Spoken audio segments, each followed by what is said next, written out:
This is the most dramatic looking castle on Earth. It has towering stone walls that rise straight out of the cliff, winding passages that connect a complex of palaces and fortifications via underground tunnel. Not to mention, its 154 rooms hold centuries of secrets. You see, in 1922, filmmakers chose this location as the setting for one of the scariest movies ever made, Nosferatu. But why here? Was it simply because of its appearances, or does this castle hold something more sinister? So join us to find out as we discover what's inside the castle.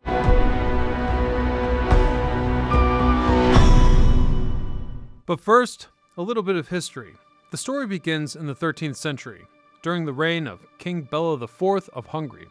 After the Mongol invasion devastated this land, it was around that time that the first fortification would rise right here as a part of the rebuilding effort. A dramatic starting point for a dramatic castle. But to better understand how it rose and what we see today, I caught up with a local guide who knows this castle inside and out. In 16th century, we have a completely new owner. It is Francis Turzo, who was one of the most important noblemen in Hungarian kingdom.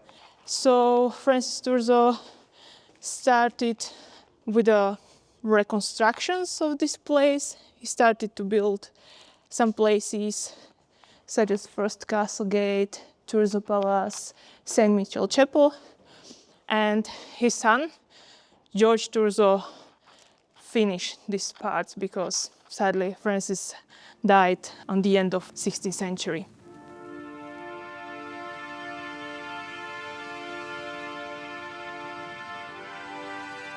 Although the family's lineage is well known, portraits of the castle's founders are tough to come by.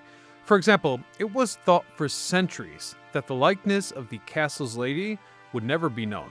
Well, that all changed when recent conservation uncovered unknown paintings. Who's portrayed here? What does this mean? So this first one about the lamp should be George Turzo, and the second one, this one is Elizabeth Sobor, but we are not sure. She was a second wife of George Turzo. So that's the family's story. And one thing stood out. When they lived in this castle, they enjoyed many of the same amenities that you and I have at home. For example, there was a kitchen, comfortable bedrooms, and, of course, the restroom. I should probably point out that in addition to the comforts of home, the castle's inhabitants also required spiritual pampering. And for that reason, they built their own Gothic chapel, which I found to be quite monumental. This place was built again on the order of Turzo family. Originally, it was a Protestant church because they were Protestants. And on the right side, you can see a statue of George Turzo in the middle. It's made from marble, and it was created after his death. It's pretty interesting. What we see below us here is kind of shocking. These are tombs. So this one is the youngest one. In the middle, there are two children. They were grandchildren of George Turzo. Now, below the chapel is the family crypt, a space that was intended to offer eternal rest. This is the Turzo family tomb. So here lies George Turzo. Here is Elizabeth Sobor, the second wife. This is one of the 7 daughters, Anna, or Anne. And this is Imrich, the only son of George Turzo. He died very, very young. Back above ground, we came upon the priest quarter, a structure which ultimately nearly became the complete undoing of this magnificent castle. It's a very important building for Orava Castle because from the chimneys the fire started on 18 April in 1800. So this building is a reason why Orava Castle was almost completely destroyed. As we read in some documents, priest started fire because he wanted to heat his place, his room, but he forgot to close the door from the heating system, and it started. Given the nature of the wooden rooftops and combustible elements found throughout the castle, the fact that there was a fire here is actually a regular part of the story. However, the reason it burned for 2 weeks is a whole other matter. Legend has it that the middle castle gates were locked, and despite numerous soldiers guarding the place, no one could save the structure because the keys to the gate were lost. So this place was built in 17th century, and this little tower is just a decoration because during the second half of 17th century, Orava Castle was still used for a defense, but it was not in a danger. So many of these things were just for decorations, and the new owners just used the castle time to time. This tower on the right side is very interesting.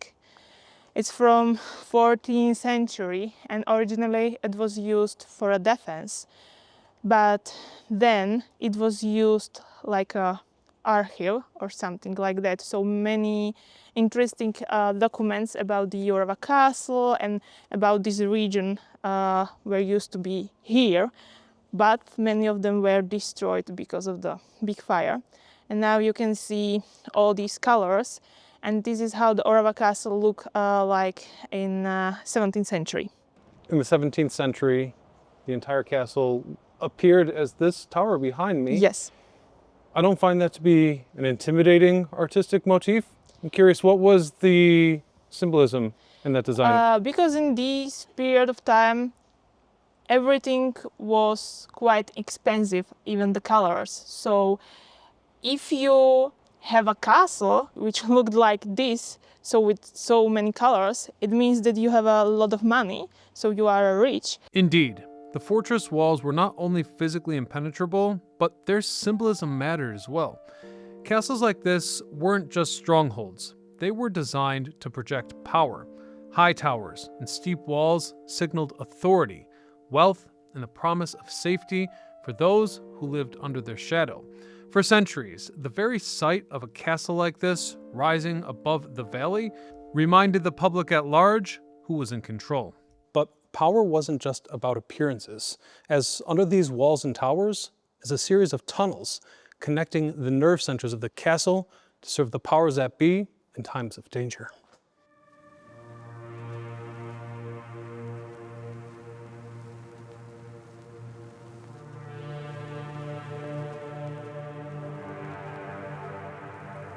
This is the entrance to the catacombs, or something like that, kazemats. These rooms are built inside walls, and they were used by soldiers for defense. Now we can see only just the entrance because it's quite dangerous to go down there. On the walls there are some small windows, and they were used for the guns. So soldiers can put the gun into the window, and they will see everything around the castle. These underground passages connected the different wings of the complex via a central bastion and supporting catacombs. And yet, not all of the castle's secrets are below ground. These towers are really the crown of the castle, built over centuries as watch posts and symbols of prestige. But according to local lore, they've also held more than soldiers and noblemen. Stories of hidden papers, treasures, and even prisoners who never came out. In modern times, these towers are mostly inaccessible for safety reasons, though in the mid-castle, it is possible to visit the awe-inspiring residential tower. So now we're entering the middle castle, which I understand was residential in nature. Yes, a little bit. In the middle, we can see a Matthias Corvinus palace from like 15th century.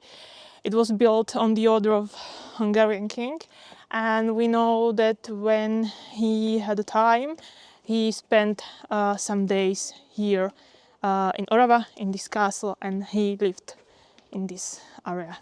If much of this was residential, Who was living here, staying here on a daily basis? Soldiers, but they usually lived down there about the castle gates and up there in the highest part of the Orava Castle, and some servants. So usually when the king wasn't here or noblemen weren't here, these rooms were empty. I notice there's another bastion here. It's huge. What was inside of this? There were some rooms which were used by soldiers, probably with some guns and cannons. Another one, it's opposite, and it's like the same one, so they're like a mirror. That makes a nice contrast because you can appreciate how the renovated version looks next to the one that still has the weather of time. So we can go this way through the western bastion, and we will see some guns. Built high on a 112-meter limestone cliff, the castle's defenses relied first on its impossible location, sheer drops on 3 sides, and only one narrow approach. And even if an enemy penetrated, they'd need to conquer layers of gates, bridges, and courtyards that funneled directly into a choke point. This was a death zone. Moreover, each level could be defended independently if the lower ones fell. Beyond that, arrow slits, cannon ports, and so-called murder holes covered every approach. And that's not even the worst part, as defenders could pour boiling oil or rocks from the battlements. In other words, it would be a bad idea to attack this stronghold. And it looks like here we're going to be ascending.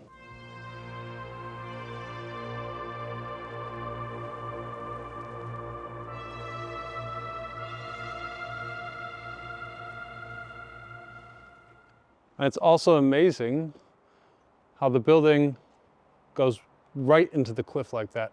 And then from here you can see the high castle. So the mid castle was residential and soldiers were mostly staying here, whereas the low castle, that's where the nobleman had his quarters, his church. The priest? Yes. What is the high castle all about? It depends on century, but the highest part, the citadel, was usually from like 13 till 17, the start of 18th century, used only by the soldiers. The garrison was commanded by the castellan, the king's appointed warden, responsible for the castle's defense, justice, and estate management. He lived in the residential quarters of the middle castle, a far more comfortable section with heated rooms, painted ceilings, and a private chapel. Originally it was used like a dining room, but now we call it a second cast gallery because of the pictures or paintings all around us. All these places, all these rooms were destroyed by a big fire, so this is after the reconstruction in 19th century. The last owner of this place, Joseph Palffy, you can see him on this painting, rebuilt this part, rebuilt the Matthias Corvinus Palace. And here we had the space for the higher ranking officers, which also happen to have their own palaces and homes outside of the castle. So there was certainly a lot of ego expression in this place, but does make for some good interiors. As we make our way towards the high castle, we come upon yet another very eerie courtyard where a failed well now sits abandoned. It's a water well, and it was made in 16th century on the order of Francis Turzo. He owned Orava Castle during this period of time.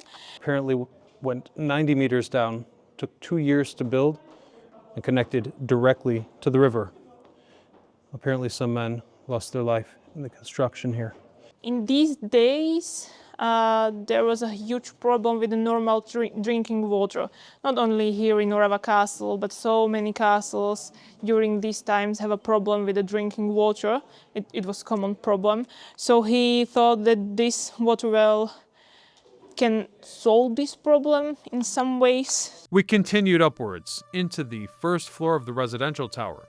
These were status rooms with chambers for feasting, rest, and strategy. From the narrow windows, you could see all the way down into the valley.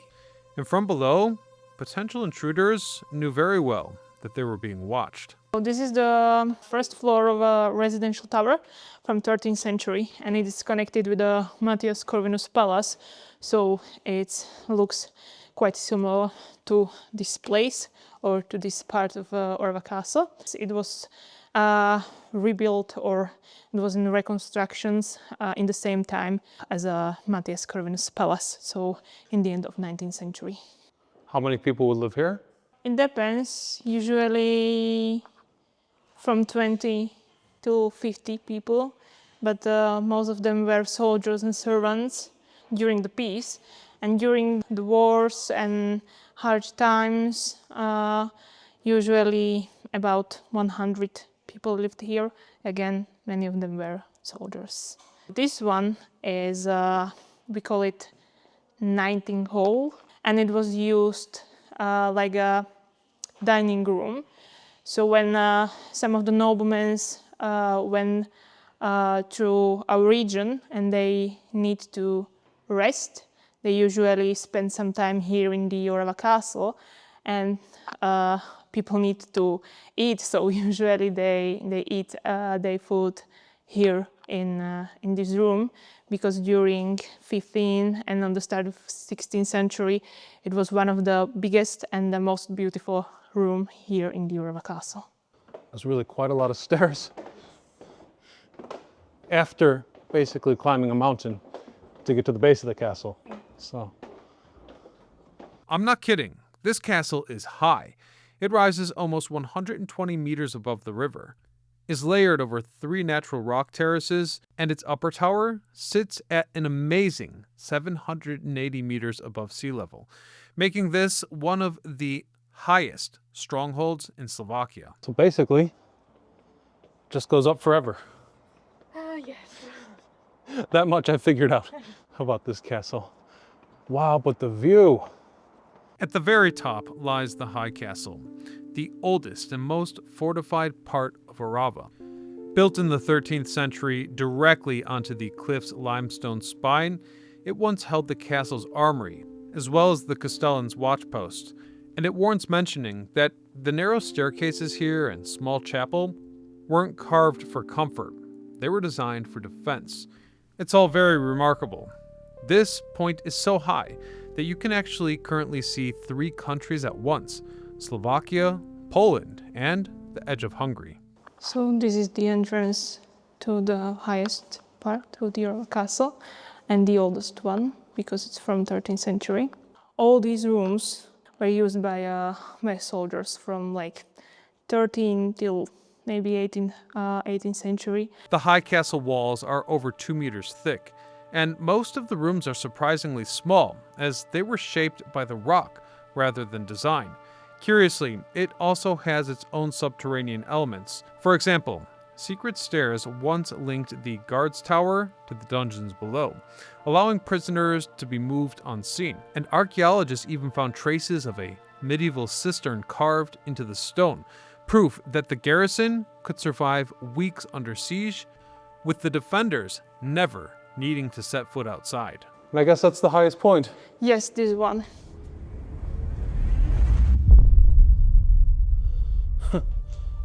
Right out to the cliff. So this is the highest point of Orava Castle. So now we are standing 112 meters above the Orava River. And from this window we can see the castle rock, or the cliff, and some parts of Orava Castle from 16th century. This whole part was built on the order of Francis Turzo, but sadly we can't see it now because it's quite dangerous to go there. So, the towers and tunnels have shown us a lot about the castle's legacy, but what about its more mysterious side, and its strange role in the history of cinema? Yeah, that's one of the first times that Nosferatu appears, and he was coming out from this very portal. So now we are headed to the terrace, which is iconic from Nosferatu, and I can already see it.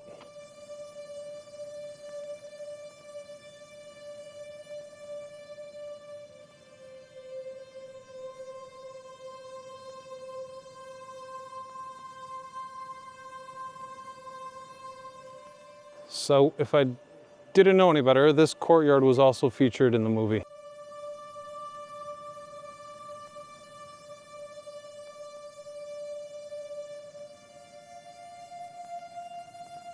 This is from Nosferatu, right? Yes, these doors from Okay. Nosferatu, and probably the rooms, but we are not sure.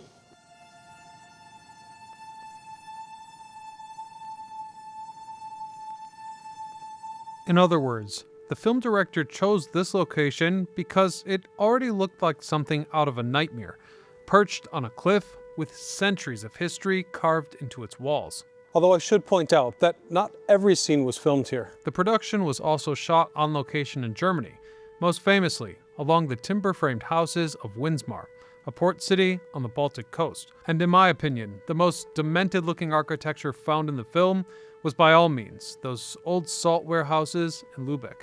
So basically, those streets gave the film its eerie village setting, while Orava supplied the vampire's lair. Together, they created a legend that was enshrined on the silver screen. When Nosferatu was filmed here in 1922, the crew didn't build sets at all. Every stairway and courtyard in the film was real, drawn directly from Orava Castle itself. The result? Cinema's first vampire found his home in a fortress that already felt alive with centuries of real shadows. And that is what's inside the castle. I hope you liked the adventure. Hit the subscribe button if you did. And until next time, this is Ryan Sokash bidding you farewell.